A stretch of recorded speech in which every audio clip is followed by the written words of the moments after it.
আজকে যে টপিকটা নিয়ে আলোচনা করব সেটা হচ্ছে engineering economics and project management. ঠিক আছে,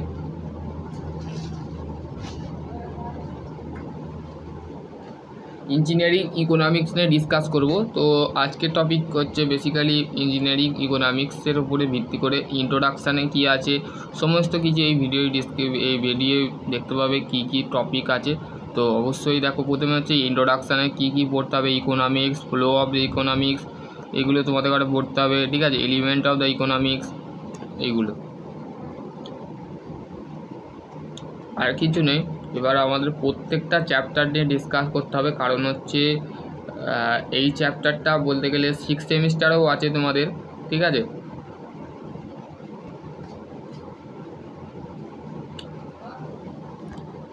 কি বলেছে দেখো ইন্ট্রোডাকশানে, this is the chapter discuss of the element economics of the interaction of the between the various of the component. This is the followed by the analyzing of the need of the scope the engineering economics, later of the element of the break even analyzing are the presented.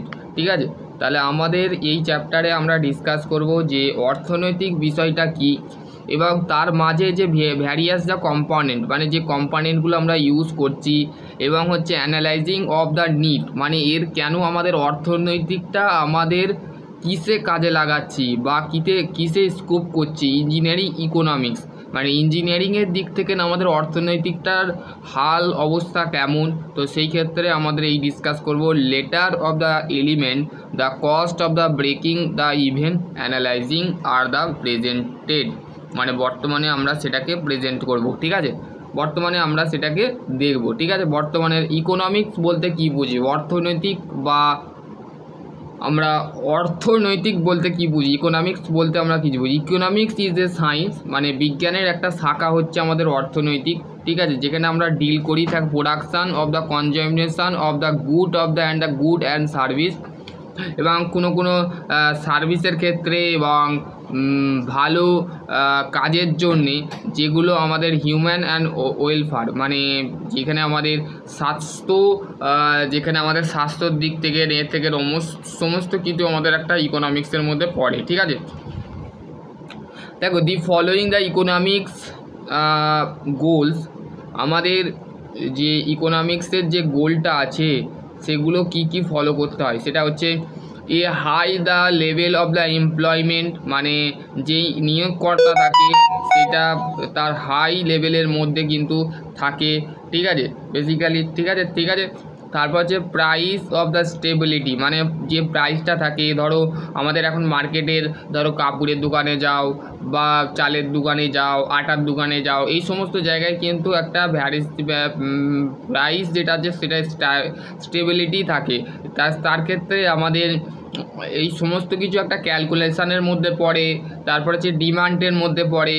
ঠিক আছে, মার্কেটের যে সমস্ত কিছু available থাকে সেগুলোকে ওপরেও আমাদের একটা স্টেবিলিটি থাকে, প্রাইস থাকে। ঠিক আছে, এফিসিয়েন্সি মানে হচ্ছে ইনপুট বাই আউটপুট মানে ঠিক আছে, তোমার দেখবে ইকোনমিক্সের মধ্যেও কিন্তু এফিসিয়েন্সি পড়ে, কেননা আমরা ইনপুট যতটা দিতে পারি কাস্টমারকে বলো বা ডিমান্ড যে সাপ্লাই আছে সমস্ত কিছু জায়গায় কিন্তু এফিসিয়েন্সি কিন্তু ভ্যারি করে। ঠিক আছে, as the equality of the distribution of the income মানে তুমি যে ধরো তুমি মার্কেটে তুমি কোনো একটা শপ খুলেছো, সেখানে তোমার ইনকাম কতটা হচ্ছে, তুমি প্রফিট করতে পারছো না লস করতে পারছো, সেটাও কিন্তু ইকোনমিক্সের মধ্যে পড়ছে। ঠিক আছে, তারপর হচ্ছে গ্রোথ, তোমার সেই বিজনেস যদি করো তো সেই ক্ষেত্রে তুমি তখন দেখবে তোমার সেই বিজনেসের যে গ্রোথটা সেটা হাই গ্রোথ না লো গ্রোথ না মিডিয়াম আছে লো আছে না হাই আছে, এই সমস্ত কিছু তোমাদের ভ্যারি করে। ঠিক আছে, এবার হচ্ছে some above the goal are independent মানে তোমার যে গোলটা আছে সেটা পরাধীনভাবে the economics of the goal are not always the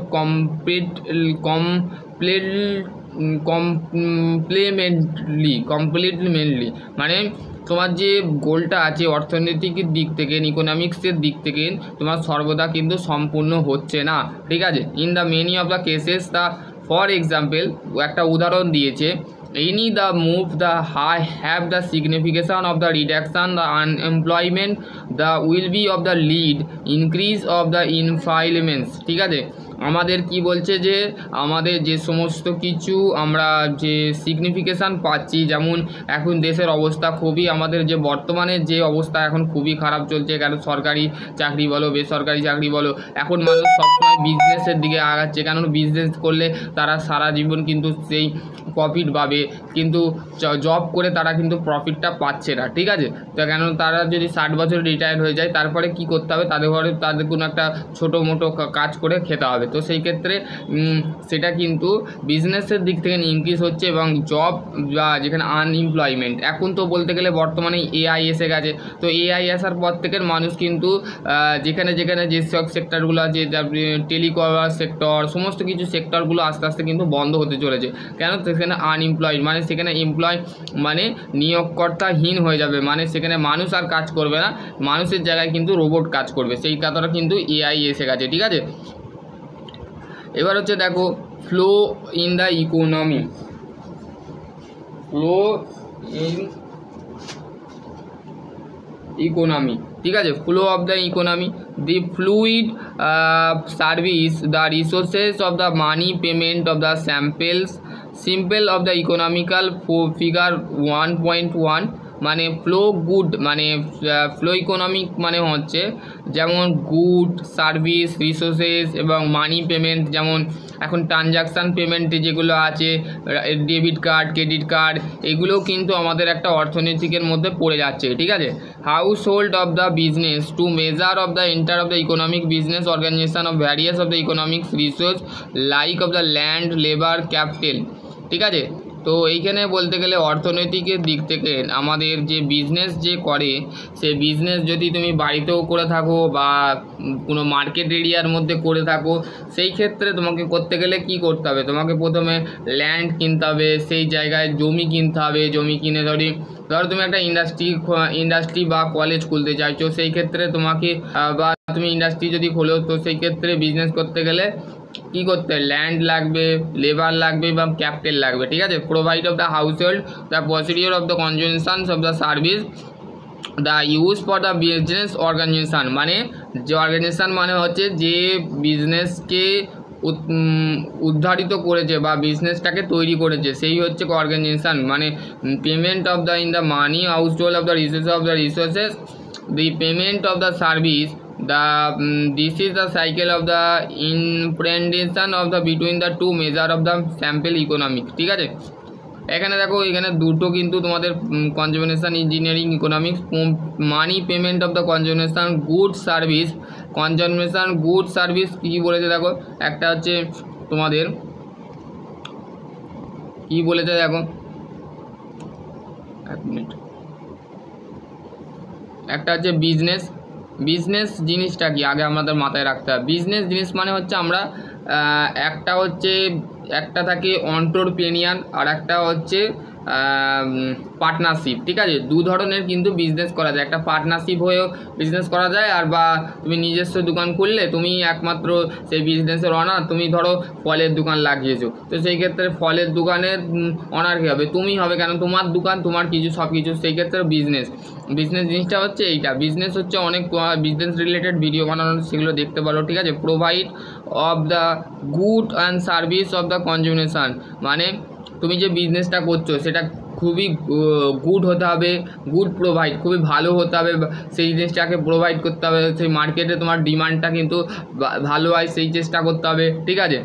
provide of the good and service of the consumption হলো, তারপর যে use of the resources of the input the provide of the house hold, তোমার বাড়ির কাছে যদি তুমি business করো সেই ক্ষেত্রে তোমার ইনপুটটাও কিন্তু তোমার একটু ভালো হতে হবে, সেই ক্ষেত্রে। তারপর যে হাউস হোল্ড কি বলেছে, consumptions of the finally of the good the service the produce by the business and service, তুমি যে সার্ভিস করছো বা বিজনেস করছো তার ক্ষেত্রে কিন্তু একটা ফাইনাল যে গুড তোমরা পেয়েছ, ফাইনাল গুড যেটা পাচ্ছ, প্রডিউস পাচ্ছ, তো সেই ক্ষেত্রে তোমাদের সেটা দেখতে হবে, ঠিক আছে। Provide of the productivity input of the business, তুমি বিজনেস থেকে কী ইনপুট পাচ্ছ সেটা তোমাকে দেখতে হবে, ঠিক আছে।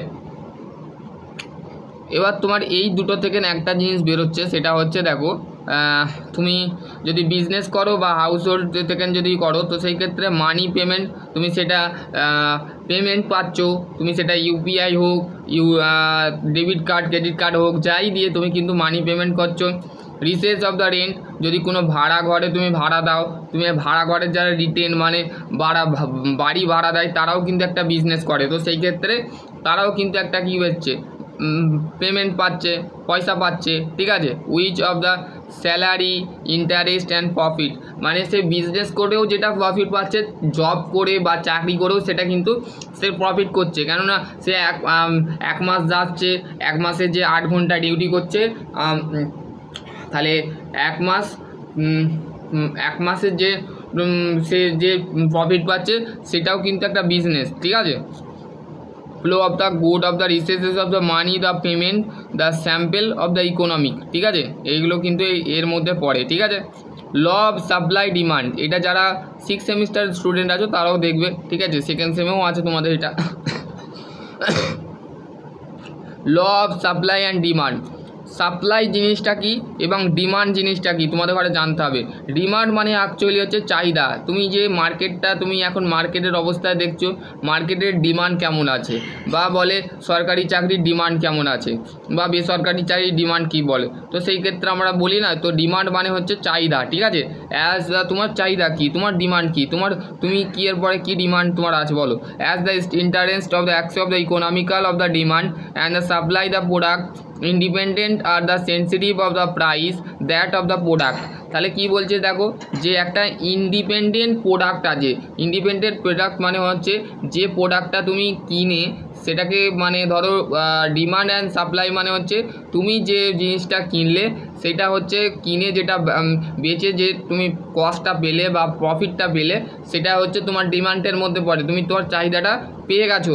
এবং সাপ্লাই মানে কি, তুমি যে মার্কেট থেকে যে প্রোডাক্টটা কিনে আনছো, কিনে তুমি অন্য একটা মার্কেটে তুমি কোনো একটা কাস্টমারকে বেচে দিলে, তো সেটাকে বলা হচ্ছে সাপ্লাই, ঠিক আছে। Interest of the between the them the figure এত, ঠিক আছে, এখানে ফিগার দিয়ে দিয়েছে, ফিগার নাম্বার এইটা দিয়ে দিয়েছে, তো দেখতে বলছে from the decrease of the price and the product the demand the increase and supply decrease. তাহলে আমাদের ডিমান্ডের ক্ষেত্রে সবসময় দেখবে, বিজনেসের ক্ষেত্রে বলো, বিজনেসের বলেও, ধরো বিজনেসের ক্ষেত্রে আমি ধরো কোনো একটা প্রোডাক্ট, টেক্সটাইল কোম্পানিতে কোনো একটা শার্ট প্যান্ট আমি বিক্রি করলাম, আমার ডিমান্ডটা কী হবে, ডিমান্ডটা সবসময় ইনক্রিজ হবে, সেই প্রোডাক্টটার ইনক্রিজ হবে, আমি সাপ্লাই করছি কাকে, কাস্টমারকে সাপ্লাই করছি, তাহলে আমার কি হবে, তাহলে আমার প্রোডাক্ট আস্তে আস্তে কী হবে, কমতে থাকবে, তো আর আমার ডিমান্ডটা কত থাকবে, আমি ধরো একটা 10,000 টাকা দিয়ে একটা আইফোন একটা মোবাইল বেচে দিলাম, ঠিক আছে, আমি একটা প্রোডাক্ট ধরো স্যামসাং কোম্পানির একটা মোবাইল বেচে দিলাম, তো সেই ক্ষেত্রে আমার যত কাস্টমার আসবে আমার দোকানে, তত আমার কত হবে, প্রফিট হবে, আর আমার সাপ্লাইটা কত হবে, কমতে থাকবে, এবং আমাদের ডিমান্ডটা কি থাকবে, বাড়তে থাকবে, মানে আমার চাহিদাটা আরও বাড়তে থাকবে মার্কেটে, ঠিক আছে। তারপর হচ্ছে at the same time the lower of the product of the make the procedure of the decrease and the intersection of the supply curve, supply of the equilibrium point, the corresponding the point, the supply equilibrium of the equal to quantity of the demand, hence the point of the equilibrium point, ঠিক আছে। Factor of the influence of the demand, ঠিক আছে। Influence ডিমান্ডটা বলতে আমরা কি বুঝি, দেখো income people মানে আমাদের যে মানুষের যে ইনকাম, ধরো কেউ জব করে, ফর এক্সাম্পল জব করে, তার ইনকাম একটা আলাদা হবে, আর কেউ ধরো পাড়ার মধ্যে বিজনেস করে, তার একটা ইনকাম আলাদা হবে, ধরো কেউ নেটওয়ার্ক মার্কেটিং করছে, তো তার ক্ষেত্রেও কিন্তু সে কোম্পানিতে কাজ করছে, তো তারও একটা ইনকাম আছে, তো সেই ক্ষেত্রে তারও একটা ডিমান্ড আছে, এটাই বলছে price of the refund of the good, মানে ধরো কেউ জব করছে, ঠিক আছে, জবের বিষয়টা আমি ছাড়ছি, ধরো কোনো বিজনেস করছে, ঠিক আছে, বিজনেস মানে হচ্ছে জুতোর ব্যবসা করছে কেউ, বা ওষুধের ব্যবসা করছে কেউ, কাপড়ের ব্যবসা করছে, তাদের কি প্রফিটটা হবে, তার প্রফিটটা সবসময় গুড থাকবে। কেউ ফলের ব্যবসা করলেও, আজকের ফল তো সবাই খায়, আজকাল ওষুধ তো সবাই খায়, শরীর খারাপ হয়ে গেলে ধরো আমার শরীর খারাপ হলো, তোমার শরীর খারাপ হলো, তোমরা কী করবে? ওষুধে ডাক্তার দেখাবে, ডাক্তারেরও একটা ফি আছে, ডাক্তারেরও একটা ডিমান্ড আছে। তারপর হচ্ছে যে মার্কেটের মধ্যে যে ফার্মাসির দোকানগুলো আছে, ওষুধের দোকান আছে, সেইগুলোর কিন্তু ডিমান্ড আছে। তো সেই ক্ষেত্রে তোমার সব জায়গায় কিন্তু একটা ফ্যাক্টর থাকে বা একটা ডিমান্ড থাকে, ঠিক আছে? তার থেকে কিন্তু দেখো সাপ্লাই আর ডিমান্ডের এক্সাম্পলটা আমি বুঝিয়ে দিচ্ছি তোমাদের। দেখো সাপ্লাই মানে হচ্ছে সাপ্লাই প্লাস ডিমান্ড, ঠিক আছে? ডিমান্ড সাপ্লাই মানে হচ্ছে ধরো তুমি একটা বিজনেস করছো, ঠিক আছে? বিজনেস করছো, তোমার ডিমান্ড কিন্তু প্রফিটের মধ্যে পড়ছে, ঠিক আছে? তুমি কিন্তু ধরো তুমি ওষুধের দোকান আছে, ফার্মাসি আছে, তোমার প্রত্যেক দিন রেগুলার কিন্তু তুমি ওষুধ কী করছো? এটা ধরো ওষুধ, ঠিক আছে? ওষুধ কী করছো? তুমি ওষুধ কী করছো? বিক্রি করছো, ঠিক আছে? তাহলে তুমি সেল করছো, ঠিক আছে? দ্যাট ইজ কল সেল, ঠিক আছে? সেল করছো, তো সেল করার সাথে সাথে তোমার ডিমান্ডটা কী হচ্ছে? ইনক্রিজ হচ্ছে। মানে তোমার মার্কেটে তোমার কাস্টমার তোমার দোকানেই আসছে, এসে কী হচ্ছে? তোমার দোকান থেকে তুমি ধরো তোমার পাশে তার পাশে তুমি ডাক্তার বসিয়েছো, ঠিক আছে? ডাক্তার বসিয়েছো, তাহলে ডাক্তার বসানোর কারণটা হচ্ছে তোমার যে প্রফিটটা আছে সেটা লো ডাউন হচ্ছে না আপ ডাউন হচ্ছে? তাহলে আপ ডাউন হচ্ছে, কারণ সবসময় তোমার দোকানে কিন্তু ভিড় লেগেই আছে, ঠিক আছে? এবার হচ্ছে দেখো এখানে একটা চার্ট দিয়েছে, এই চার্টটা হচ্ছে মাস্ট তোমাদের ক্ষেত্রে, তোমরা যারা পলিটেকনিক করছো তাদের ক্ষেত্রে। এটা হচ্ছে ডিমান্ড আর এটা সাপ্লাই, ঠিক আছে? এটা দেখো প্রাইস আর এটা হচ্ছে কোয়ান্টিটি, ঠিক আছে? কোয়ান্টিটি মানে হচ্ছে রাশি নয়, কোয়ান্টিটি মানে বাড়া, ঠিক আছে? এই যে প্রাইসটা আছে, এই প্রাইসটা দেখো এখানে উপর দিক থেকে উঠছে আর এই যে সাপ্লাই হচ্ছে আস্তে আস্তে বাড়ছে, ঠিক আছে? আর এখান থেকে ডিমান্ডের যা দেখো এই ডিমান্ডও বাড়ছে, দুটো কার্ভ কিন্তু এখানে দিয়েছে, demand of the supply curve, এটা কিন্তু তোমাদের আসবে, ঠিক আছে? এখানে তোমাদের বলে দিয়েছে the namely of the VCD of the increase, the hints of the price of the relevant of the good, the demand of the product। ধরো তুমি একটা প্রোডাক্ট বিক্রি করলে, ঠিক আছে? ধরো তুমি একটা স্যামসাং কোম্পানির ফোন বা এখন যে বাজারে ভিভো, ঠিক আছে? ভিভো কোম্পানির একটা ফোন বিক্রি করলে 15,000 টাকায়, তাহলে তোমার ডিমান্ডটা কী হলো? 15,000 টাকা। তোমার কাস্টমার তোমার কাছে দুটো ভালো, তো তাহলে তোমার প্রফিট হলো না 30,000 টাকা তুমি এইখানেই পেয়ে গেলে, ঠিক আছে? 30,000 টাকা, তাহলে দুটো ফোন বেচে তুমি 30,000 টাকা, আরও দুটো বেচে দিলে 60,000 টাকা তুমি পেয়ে গেলে, আরও দুটো বেচে দিলে তাহলে কত হলো? 60 90,000, আরও দুটো বেচে দিলে তাহলে 1,20,30,000 টাকা তুমি পেয়ে গেলে। তাহলে তোমার ডিমান্ডটা তোমার মার্কেটের যে ফ্যাসিলিটি যেটা আছে সেটা হচ্ছে গুড, এবং ডিমান্ড যেটা আছে সেটা তোমার যে প্রোডাক্টটা তুমি বেচলে, তাহলে তোমার চাহিদাটা তুমি কি করলে? কাস্টমারকে সাপ্লাই করলে, এবং কাস্টমার তোমার কি দিল? তোমাকে প্রফিট দিল, তোমাকে মানি দিল, মানি ট্রানজ্যাকশানের মাধ্যমে তোমাকে পয়সা দিল, তুমি সেই পয়সাটা নিয়ে নিলে, তাহলে তোমার চাহিদাটা কি? তোমার চাহিদা বা ডিমান্ড যেটাকে বলে সেই ডিমান্ডটা কোথায় পৌঁছে গেল? ইনক্রিজ হয়ে গেল। তোমার ডিমান্ড যত ইনক্রিজ হবে সাপ্লাই তখন ডিক্রিজ হয়ে যাবে। মানে সাপ্লাই মানে তুমি যতগুলো ফোন কিনেছো সেইগুলোকে বিক্রি করে দিচ্ছ, বিক্রি করে তুমি কাস্টমারকে দিয়ে দিচ্ছ, তো সেই ক্ষেত্রে তোমার ডিমান্ড তোমার সাপ্লাইটা কিন্তু ইনক্রিজ হতে চলেছে, ঠিক আছে? এবার হচ্ছে সাপ্লাইয়ের মধ্যে দেখো সাপ্লাই অফ ফিউচার, সাপ্লাইয়ের মধ্যে দেখো সাপ্লাই কার্ভের মধ্যে দেখো কস্ট অফ দ্য ইনপুট, মানে তুমি ইনপুট কি পাচ্ছ, ঠিক আছে? তুমি যে বিক্রি করছো সেইখান থেকে তুমি একটা ইনপুট পাচ্ছ, ঠিক আছে? তুমি স্যামসাংটাকে 1 লাখ মানে অনেকগুলো কাস্টমারকে বিক্রি করে দিলে 1,20,000 টাকা পেলে, তাহলে তুমি ইনপুট কি পালে? কস্ট কত হলো? তোমার এই কস্টটা যেটা আছে কোম্পানির কাছে কিছুটা যাবে, আবার তোমার কাছে নিজের কাছে কিছু থাকবে। এবার হচ্ছে টেকনোলজির ক্ষেত্রে যেমন আজকাল যেমন সিএনসি, এআই, ভিএনসি, তারপর যে এখন সমস্ত সফটওয়্যারের যে ডিমান্ড আছে সেগুলো কিন্তু তুমি টেকনোলজির দিক থেকেও দেখা যাবে। Weather price and relative good, মানে তুমি ধরো 10,000 টাকার ফোন 4টে বিক্রি করলে, তাহলে 40,000 টাকা তোমার কাছে এখানে 40,000 টাকা তুমি কিন্তু পেয়ে গেলে, তো সেই ক্ষেত্রে তোমার ডিমান্ডটা কী হবে? সবসময় ইনক্রিজ থাকবে, ঠিক আছে? ন্যাচারালিভাবে।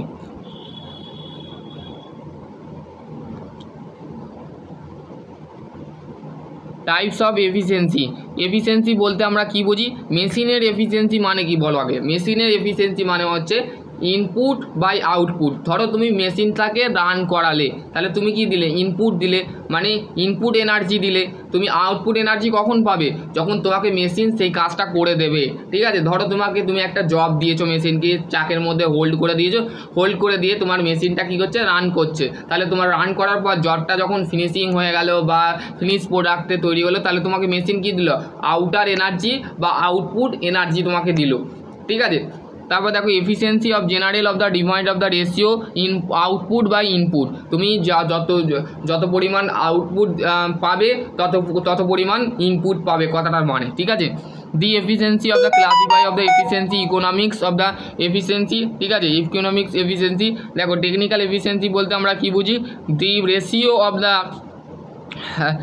আউটপুট বা input of the physical system. তাহলে ফিজিক্যাল সিস্টেমদের মধ্যে, আমাদের ফিজিক্যাল সিস্টেমের মধ্যে কি পড়ে, আউটপুট বাই ইনপুট, ঠিক আছে।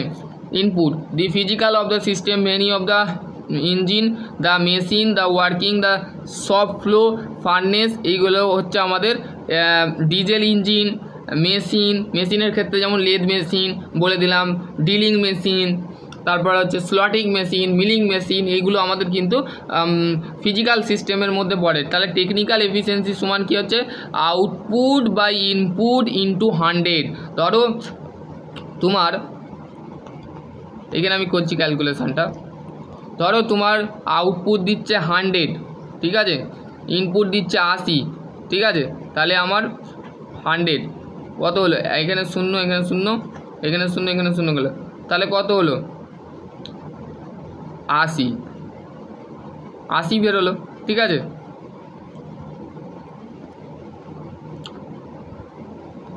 এইখানে দেখো, এখানে বলেছে টেকনিক্যাল এফিসিয়েন্সি, এখানে আরেকটা ইকোনমিক্স অফ দ্য কি বলেছে দেখো, economics efficiency.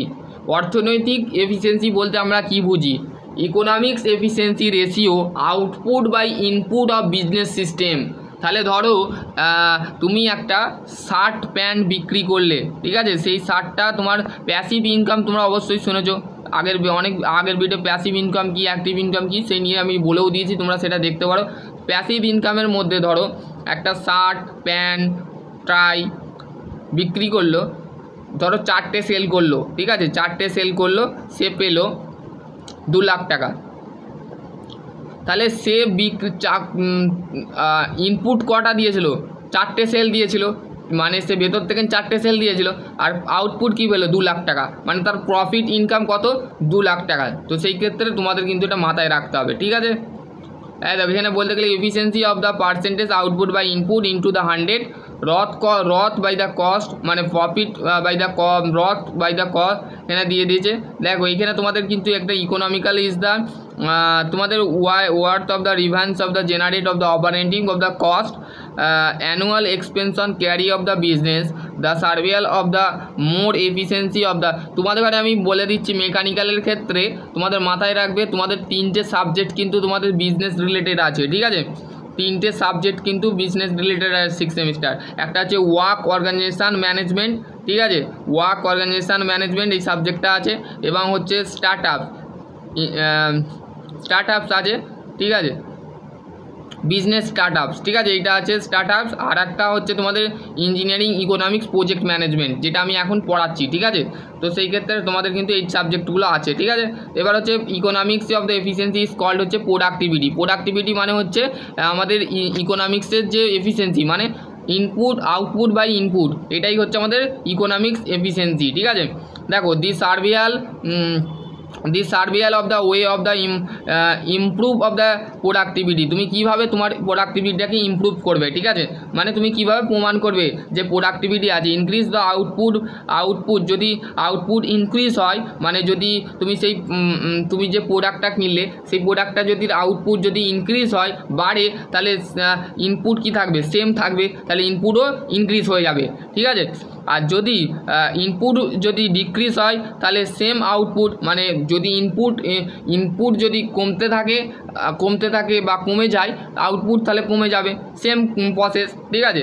By the proportion of the increase of the output the more than the proportional of the increase of the output, ঠিক আছে।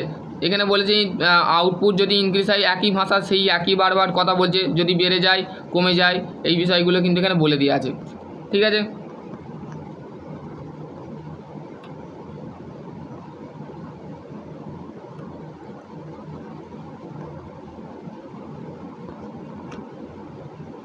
এবার হচ্ছে definition of the scope and engineering economics. A start of the functional organization with of the level of the provide of the good and service the low price। ঠিক আছে, আমাদের ধরো একটা ভালো প্রাইস বা সার্ভিস যে প্রাইসটা আছে সেটা হচ্ছে খুবই কম প্রাইসের মধ্যে হচ্ছে। ঠিক আছে, ধরো তুমি একটা শার্ট প্যান্ট কিনলে সেটা হচ্ছে 300 টাকা। ঠিক আছে, খুবই লো প্রাইসের মধ্যে কিনলে, তাহলে কাস্টমারকে 300 টাকা বিক্রি করছে, তাহলে দোকানদার কত নেবে? মানে যিনি দোকানদার ধরো 300 টাকা, তার মধ্যে 150 টাকা যাবে কোম্পানিতে আর 150 টাকা যাবে এর খাতায়। ঠিক আছে, ওই দোকানদারের খাতায়। এবার হচ্ছে ইঞ্জিনিয়ারিং ইকোনমিক্স। ইকোনমিক্স বলতে আমরা কি বুঝি? Engineering economics of the deal, the method of the enable of the one, the take of the economics of the decision of the toward, the minimise of the cost of the and the war the maximum benefit or the to business organisation. ঠিক আছে, তাহলে আমাদের economics বলতে আমরা কি বুঝি? মাথায় রাখবে ইকোনমিক্স হচ্ছে একটা মেথড। ঠিক আছে, আমরা মেথড বা পদ্ধতি। ঠিক আছে, অর্থনৈতিক ইঞ্জিনিয়ারিং ইকোনমিক্স হচ্ছে একটা মেথড যেটা হচ্ছে one of the take of the economics of the decision of the toward the minimise cost and maximum benefit. ঠিক আছে, তাহলে আমাদের কি বলছে? ইকোনমিক্স হচ্ছে একটা দিক থেকে দুদিক থেকে আমরা কি হচ্ছে ডিসিশান নিতে পারি, সেটা বিজনেসের ক্ষেত্রে হোক বা অন্যান্য কোনো প্রাইজের ক্ষেত্রে হোক, সেটার ক্ষেত্রে আমাদের বেনিফিট আছে এবং হচ্ছে কস্ট হচ্ছে খরচার যে বিষয়টা আছে সেটা কিন্তু আমাদের একটা সুবিধাজনক, সেটা বিজনেস অর্গানাইজেশনের মধ্যে পড়ে, সেটাই হচ্ছে ইঞ্জিনিয়ারিং ইকোনমিক্স। ঠিক আছে, এবার আছে স্কোপ। দি স্কোপ জিনিসটা কি? দি issue of the cover the ultimately of the economics of the analysing of the formula the operative of the alternative of the present the width of the method of the future, the annual of the method, the rate of the return the method। ঠিক আছে, value of engineering line programming. ঠিক আছে, এবার হচ্ছে element cost. ঠিক আছে, element cost বলতে আমরা কি বুঝি? Cost of the bodily of the classified of the variable cost, variable cost and হচ্ছে ওভারহেড কস্ট। তাহলে আমাদের দুটো কস্ট, এলিমেন্ট কস্ট হচ্ছে দুটো। ঠিক আছে, একটা হচ্ছে ওভারহেড। ভ্যারিয়েবল কস্টটা কি? Variable cost of the value of the production, the overhead of the cost of the fixed of the, মানে ওভারহেড কস্টটা হচ্ছে ফিক্সড অবস্থায় থাকে। ঠিক আছে, এবং প্রোডাকশান ভলিউমের ক্ষেত্রে কাজে লাগে। ঠিক আছে,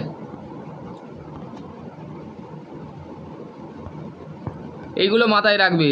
এই যে the selling price of the product of the right of the below, এগুলো কিন্তু মাথায় রাখবে। ঠিক আছে, দেখো selling direct of the material cost of the plus হচ্ছে direct labour cost and direct expensing prime cost. ঠিক আছে, তারপর যে primary cost and plus factor overhead হচ্ছে ইকুয়াল টু ফ্যাক্টর কস্ট। ঠিক আছে, ফ্যাক্টর কস্ট ইকুয়াল প্লাস হচ্ছে office advancement of the overhead of the cost of the production. ঠিক আছে, cost of the production plus হচ্ছে opening of the finishing stock minus হচ্ছে cost product of the solid. ঠিক আছে, এটা কিন্তু তোমাদের মাথায় রাখতে হবে। Cost of the sale plus হচ্ছে প্রফিট ইকুয়াল টু সেল। ঠিক আছে, যে তুমি যে সেল করলে যেটা পয়সাটা পেলে তার সাথে প্রফিটটাকে গুণ প্লাস করে দিলে সেটাই তোমার সেল হয়ে গেল। ঠিক আছে, sale quantity and selling price per unit. ঠিক আছে, আদার কস্ট যেগুলো আছে সেগুলো হচ্ছে মার্জিনাল কস্ট, এইগুলো তোমাদের ইম্পর্টেন্ট। ঠিক আছে, এগুলো কিন্তু তোমাদের লাগবে, এটা মাথায় রাখবে, এইগুলো তোমাদের কিন্তু লাগবে, এগুলো দেখে নাও। অপরচুনিটি কস্ট, এই পিডিএফটা আমি পাঠিয়ে দেবো। ঠিক আছে, চিন্তা করতে হবে না। দেখো ব্রেকিং ইভেন্ট চার্ট, এইটা তোমাদের মাথায় রাখবে। ব্রেকিং ইভেন্ট চার্টটা কিন্তু তোমাদের লাগবে। ঠিক আছে, এইটা একটুখানি ইম্পর্টেন্ট।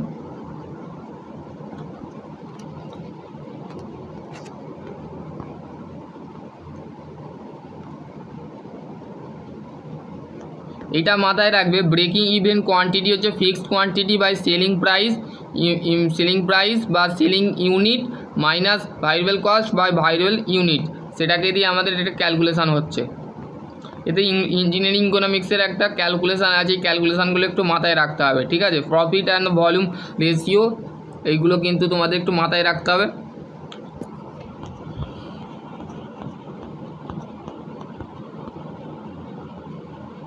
এবার হচ্ছে এলিমেন্টেন অফ দ্য ইকোনমিক্স অ্যানালাইজিং, ঠিক আছে। এটা আমি নেক্সট চ্যাপ্টারে ডিসকাস করব, ঠিক আছে।